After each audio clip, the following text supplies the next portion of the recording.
Hello friends, मैं CA मोहित Punnett आप सबका स्वागत करता हूं आपके अपने चैनल टेक्स गपशप में। बजट 2023 को हमने जो है प्रोविजन वाइज जो है डिस्कस किया। युगल गोयल जी ने जो है इसके ऊपर काफी अच्छी अपनी राय दी और समराइज किया कि किस सेक्शन में क्या निचोड़ निकल के आ रहा है। तो युगल भाई, दोबारा से वेलकम आपका। और कुछ सेक्शंस और हमारे बचे हैं डिस्कशन के लिए, तो इसको भी हम समराइज करते हैं ताकि एक कंप्लीट पैकेज जो है हमारे पास बन के आ जाए कि जीएसटी में ये सेक्शंस में ये जो है कंक्लूजन निकल के आए हैं। थैंक यू सो मच सबसे पहले। और आपका वेलकम भी है चैनल में। और आप जो रिमेनिंग सेक्शन है प्लीज उसको भी एक बार कवर कर दीजिए। थैंक्स मोहित भाई, once again thank you very much.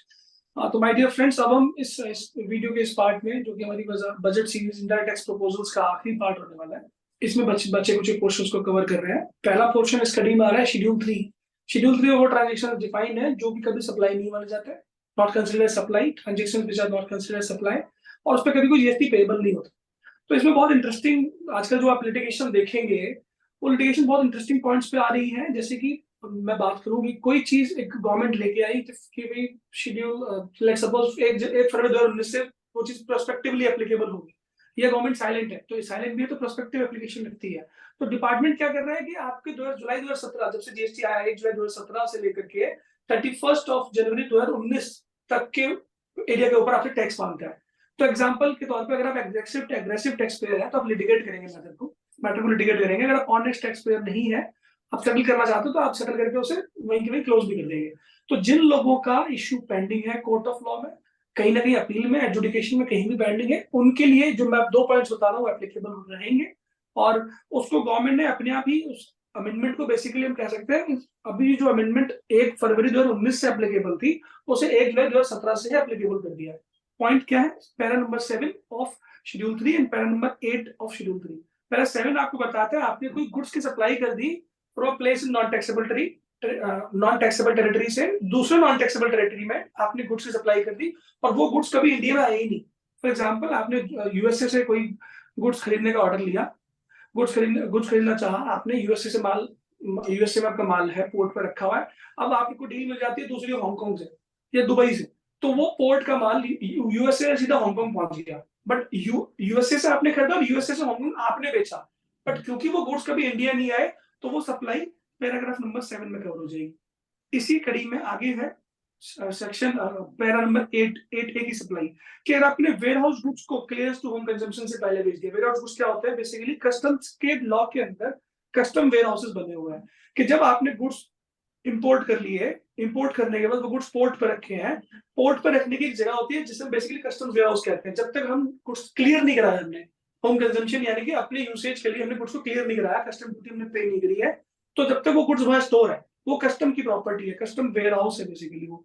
उसको भी अगर आपने वहीं के वहीं कस्टम वेयर हाउस से ही कहीं बेच दिया, तो वो भी, उस पर भी जीएसटी नहीं देना, ये क्लियर कर दिया। ये अब तक 1 फरवरी 2019 से था, ये अब 1 जुलाई 2017 से ही क्लियर कर दिया। इसी में अगला पार्ट भी है कि अगर आपने पोर्ट से पोर्ट ही बेच दिया, पोर्ट ऑफ ऑरिजिन मतलब जो ऊपर हमने पैराग्राफ नंबर 7 में डिस्कस किया, उसमें भी आपने पोर्ट टू पोर्ट बेचा। पैराग्राफ 8 बी में आपने एंडोर्समेंट ऑफ टाइटल यानी डॉक्यूमेंट्स को एंडोर्स करके बेच दिया, वो पैराग्राफ 8 बी में कवर है बेसिकली। और इस पे अगर आपने कोई जीएसटी पे कर रखा है, जुलाई 2017 से बाद का मैटर है, फॉर एग्जांपल जुलाई 2017 से फरवरी 2019 तक का मैटर है, आपके पास प्रोपोज नोटिस आया, आपने एक अग्रेसिव व्यू ना लेते हुए, मैटर को लिटिगेट ना करते हुए आपने टैक्स पे कर दिया, तो गवर्नमेंट को रिफंड अलाउ नहीं करेगी। बट अगर आपका मैटर पेंडिंग है तो मैटर क्लोज हो सकता है। This is the first part. Second part है हमारा नॉन टैक्सेबल ऑनलाइन रिसिपिएंट की कैटेगरी से रिलेटेड करता है। Non taxable online recipient IGST के अंदर डिफाइंड है बेसिकली, जो कि बताते हैं कि पहले डेफिनेशन की चेंज करी गई है। नॉन टैक्सेबल ऑनलाइन रिसिपिएंट मतलब अगर इन नटशेल बात करें, पहले डिफाइन था कि कोई गवर्नमेंट अथॉरिटी या फिर कोई भी कोई लोकल अथॉरिटी, कोई इंडिविजुअल जो रजिस्टर्ड नहीं है, पहली कंडीशन थी जो रजिस्टर्ड नहीं है। दूसरा, वो रिसीव कर रहा है कोई online information database access retrieval services, basically जैसे मैंने कोई गाना डाउनलोड कर लिया, बट वो गाना ओन करती थी कोई फॉरेन की कंपनी, या मैं स्टूडेंट हूँ और मैंने रिसर्च के लिए ऑक्सफोर्ड से पेपर को मंगा लिया, पेपर खरीद लिया, ऑक्सफोर्ड ई पेपर मतलब ई लाइब्रेरी उनकी एक्सेस कर ली। तो ये बेसिकली इस तरह की जो सर्विसेज होती है, क्लाउड सर्विसेज जो होती है, वो ओआईडीआर कैटेगरी में आती है। और वो अगर मैंने ली है, मैं इंडिया में हूँ, मेरी लोकेशन, रिसिपिएंट की लोकेशन जो लोकेटेड इन टैक्सेबल टेरिटरी है, जो देने वाला है वो बाहर का है, जो सप्लायर है वो बाहर का है, और मैं रजिस्टर्ड नहीं हूँ और मैंने लिया है अपने बिजनेस पर्पज के लिए नहीं लिया है, ये सारी कंडीशंस मिलती थी, तो मैं कौन था, मैं था नॉन टैक्सेबल ऑनलाइन रिसिपिएंट, और उसके हिसाब से मेरी लायबिलिटी जीएसटी देने की बाहर वाले की आती थी। बट अब क्या उन्होंने थोड़ा सिंप्लीफाइड कर दिया, क्योंकि बड़ी कॉम्प्लेक्स डेफिनेशन है, 4 पार्ट में मैंने समझाई आपको, एक बार में समझ पड़ेगा आंसर तो कई बार समझ में भी नहीं आता भाई। तो अभी इन्होंने क्या कर दिया, सिंपल कर दिया, कोई भी अनरजिस्टर्ड पर्सन, पहली बात तो कोई भी अनरजिस्टर्ड पर्सन जो कि एक्सेस कर रहा है ओआईडीआर सर्विसेज, दूसरा पार्ट, तीसरा किसी भी पर्पस के लिए कर रहा है, आइदर बिजनेस और नॉन बिजनेस पर्पस। टैक्स किसे देना है, सामने वाले सप्लायर को देना है जो अब्रॉड बैठा हुआ है। वो टैक्स कैसे देगा, उसे अपना एजेंट यहाँ पे अपॉइंट करना पड़ेगा, वो एजेंट उस पर्पस के लिए यहाँ रजिस्ट्रेशन लेगा खाली टैक्स पेमेंट के लिए, और उसको हम क्या कहते हैं, उसको उसके थ्रू गवर्नमेंट को टैक्स मिलेगा। This is the second part. And now the last part of the series, section 12 subsection 8 IGST act का, जो place of supply of services के बारे में डील करता है। सर्विसेज कौन सी सर्विसेज, जो मैंने ट्रांसपोर्टेशन ऑफ गुड्स के लिए है बाय वे ऑफ मेल और कुरियर।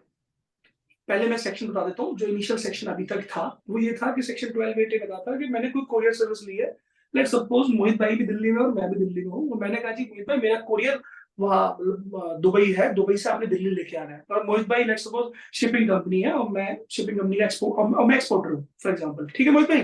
तो लेट सपोज आप शिपिंग कंपनी दिल्ली में सिचुएटेड हो, मैं भी दिल्ली में सिचुएटेड हूँ, बट मेरा कंसाइनमेंट, क्योंकि मैं एक्सपोर्टर हूँ, मेरा कंसाइनमेंट दुबई में है, आपने कोरियर के थ्रू दुबई से लेट सपोज मेरे लिए आईफोन लेके आ रहे हैं 100 इंडिया में। तो होता क्या था कि इसमें प्लेस ऑफ सप्लाई कैसे डिफाइन था, लेट सपोज मैं रजिस्टर्ड पर्सन हूँ, रजिस्टर्ड पर्सन के लिए लोकेशन होगी सच पर्सन, यानी कि दिल्ली लोकेशन बन जाएगी। अगर मैं रजिस्टर्ड नहीं हूं तो क्या लोकेशन होगी, जहां पे मैंने गुड्स आपको हैंड ओवर करे फॉर ट्रांसपोर्टेशन, यानी कि दुबई बन जाएगी, ठीक है। अब इसी कड़ी में उन्होंने आगे कहा कि provided where the transportation of goods is place outside India, the place of supply shall be the destination of such goods. अगर ट्रांसपोर्टेशन ऑफ गुड्स इंडिया से बाहर से ही है तो प्लेस ऑफ सप्लाई वही माना जाएगा जो उनकी डेस्टिनेशन है उन गुड्स की, ठीक है। अब इन्होंने इसमें क्या किया, बहुत कॉम्प्लिकेटेड वाला मैटर है ये, इन्होंने इसमें क्या किया, इस प्रोविजन को ऑलटुगेदर खत्म कर दिया। खत्म करने की वजह से हुआ क्या, नटशेल में एक सिंगल लाइन इम्पैक्ट बताएं कि होता क्या था, अगर हम दोनों ही दिल्ली में हैं तो दिल्ली में होने के बाद अगर, क्योंकि गुड्स बाहर है, गुड्स की डेस्टिनेशन बाहर है, ट्रांसपोर्टेशन के लिए हैंडओवर बाहर किए गए हैं, तो उस केस में आईजीएसटी की लायबिलिटी आती थी। आईजीएसटी लगता था तो क्योंकि हम दोनों दिल्ली में हैं तो मेरे को इनपुट नहीं मिलता था अभी, और मेरा जेन्युइन केस है, मुझे इनपुट नहीं मिलता था। अब क्या होगा कि दिल्ली में है तो ये सीजीएसटी एसजीएसटी मेरे से चार्ज कर सकते हैं, क्योंकि मैं रजिस्टर्ड पर्सन हूँ। अगर मैं रजिस्टर्ड हूँ तो मेरी लोकेशन भी मेरी प्लेस ऑफ सप्लाई क्या बनेगी, दिल्ली बनेगी, तो मोहित भाई मेरे को सीजीएसटी ऐसी चार्ज करेंगे। अगर मैं अनरजिस्टर्ड हूँ तो मेरी लोकेशन क्या बनेगी, जो गुड्स की डेस्टिनेशन है, जहां पे मैंने ट्रांसपोर्टेशन के लिए हैंड ओवर करा, दुबई। दुबई के केस में इन्होंने मेरे को सीजीएसटी, दुबई नहीं बनेगी, सीजीएसटी एसजीएसटी बनेगी, इन्होंने प्रपोज अमेंडमेंट ला दिया, ये है प्रोवाइजो हटा दिया बेसिकली, प्रोवाइजो हटा दिया बेसिकली। नेट शेयर में बात करें, प्रोवाइजो हटा दिया। तो प्रोवाइजो हटाने की वजह से अगर मैं रजिस्टर्ड हूँ चाहे रजिस्टर्ड हूँ, मेरी लोकेशन मैटर नहीं करेगी, सीजीएसटी एसजीएसटी ही लगेगा दोनों केसेस में। इसमें जो शेड्यूल 3 में इन्होंने, जी, इसमें जो शेड्यूल 3 में इन्होंने किया है कि भी उसमें डाल दिया ना कि साथ में कि नो रिफंड, जो पिछला जिन्होंने रिफंड दे दिया और जिन्होंने टैक्स पे कर दिया है उनको कोई रिफंड नहीं मिलेगा। वही वो वही मैंने चीज, बताया कि अगर कोई आपका शोकॉज नोटिस था 1 जुलाई हाँ 2017 से 31 जुलाई 2019 तक का, और आपने उस शोकॉज नोटिस के टैक्स पे कर दिया तो आपको रिफंड नहीं मिलेगा। हाँ, जी, इसमें जिसने टैक्स पे कर दिया उसका गया। जैसे वही हाँ जैसे वो पहले लेट फी का होता था ना, एमनेस्टी स्कीम आ गई, जो वेट कर रहे थे उनको तो उनके मजे हो गए, और जिन्होंने पे कर दी उनका कोई वो नहीं। तो ये वही कोई, कई बार सिचुएशन उस तरीके की बन के आ जाती है। राइट राइट, जैसे अभी अभी आप रिसेंट में देखेंगे मोहित मिनरल्स की जजमेंट आई थी सुप्रीम कोर्ट की ओशियन हम्म, फ्रेट के रिफंड के ऊपर। हाँ तो हाँ। वहां वहां जिन्होंने टैक्स पे कर दिया वो सब सरकार के पास पहुंच के भाई रिफंड दे दो, तो हम्म। सरकार ने रिफंड दिया भी कई केसेस में। तो इसीलिए उस चीज से बचने के लिए उन्होंने पहले कर दिया कि भैया हम कोई वो नहीं करेंगे, एंटरटेन नहीं करेंगे, कोई क्वेरी शेड्यूल 3 के पॉइंट ऑफ व्यू से कोई टैक्स नहीं, कोई टैक्स अगर हम पे कर दे रिफंड नहीं देंगे। तो युगल जी ने बहुत बढ़िया तरीके से जो है सारे सेक्शन जीएसटी के 1 बाय 1 कवर अप कर दिए। तो अलग अलग पार्ट्स में हमने इसको कवर किया ताकि इजी टू अंडरस्टैंड हो जाए, ताकि लॉन्ग वीडियो में कई बार बल्क हो जाता है, इजिली हम उस पॉइंट को समझना चाहते हैं, वहां तक पहुंचने में जो है हमें टाइम लग जाता है, तो इसलिए हम इसको बाइफरगेट कर दिया। और सारे के सारे सेक्शन जो है कवर अप कर लिए। लेकिन ये बजट को समझना बहुत ज्यादा जरूरी है। जब मैं बजट के रिगार्डिंग डिटेल्स देख रहा था तो एक मेरे को बहुत अच्छा एक वीडियो भी मिली, जो एक बहुत फनी वीडियो भी है साथ में। बजट के लिए बजट का टाइम चल रहा है तो मैं आपके साथ एक बार शेयर करता हूँ, आप भी जरूर देखिए। एंटरटेनिंग भी है, साथ साथ जो है समझने वाली भी है। आपके साथ एक बार युगल भाई आप भी देखना, बहुत अच्छी वीडियो लगी, तो एक बार मैंने कहा जी शेयर करें सबके साथ। आपके जी साथ प्लीज। व्यू हो रही है आपको? अभी नहीं। हाँ अभी है, ठीक है।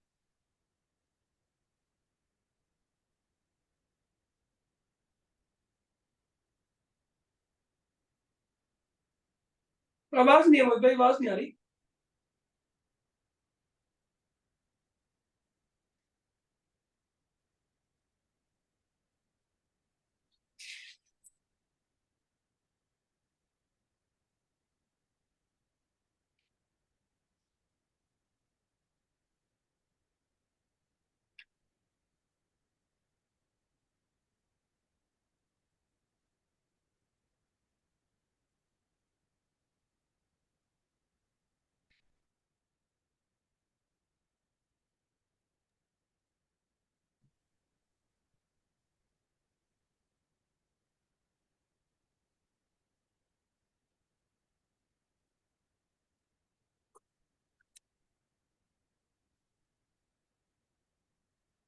डिस्प्ले है।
अभी रिकॉर्डिंग स्टार्ट है।